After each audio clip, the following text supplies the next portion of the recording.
বৌদি, তোমার লিপস্টিকটা একটু দেবে আমাকে?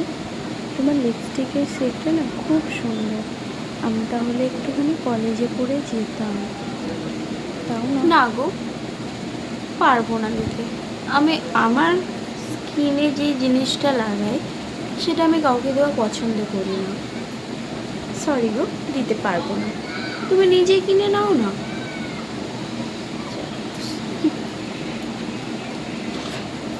কিনে নিতে পারে না, এদিকে আবার লোকেরটা লাগাতে চলে আসে। লিপস্টিকটার দাম জেনে কত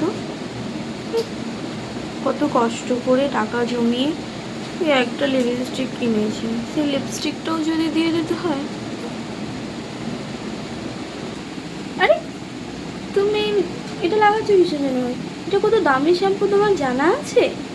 তুই, আমার শ্যাম্পুটা না শেষ হয়ে গিয়েছে। আজকের পর থেকে যেন কোনোদিন না দেখি আমার এই শ্যাম্পুটায় তুমি হাত দিয়েছো। ঠিক আছে বৌদি, আজকের পর থেকে আর তোমার জিনিস ইউজ করবো না।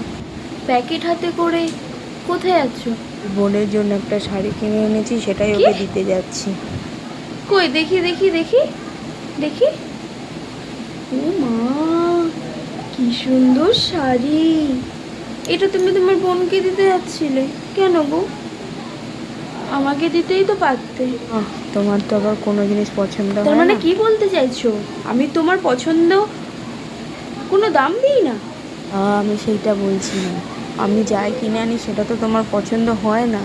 তুমি তো অন্যটা পছন্দ করো, তার জন্যই তো আমি বললাম। তার মানে বলতে চাইছো আমার অনেক লোভ, তাই না? হ্যাঁ, তুমি আমাকে ভুল বুঝছো। আমি তোমাকে কখনো বুঝেছি এসব কথা তোমার সব বললাম? কথা। এই শাড়ি তোমার বোনের ঘরে যাবে না। যাবে না মানে যাবে না। এই শাড়িটা আমার পছন্দ হয়েছে। এই শাড়ি আমি কিছুতেই দেব না। পাগলামো করো না, শাড়িটা দাও, আমি বোনকে দিয়ে আসি। বোন রিসেপশন পার্টিতে পরবে। পাগলামো করো না। বড্ড এসেছে বোনকে শাড়ি। এই শাড়িটা আমি পরবো।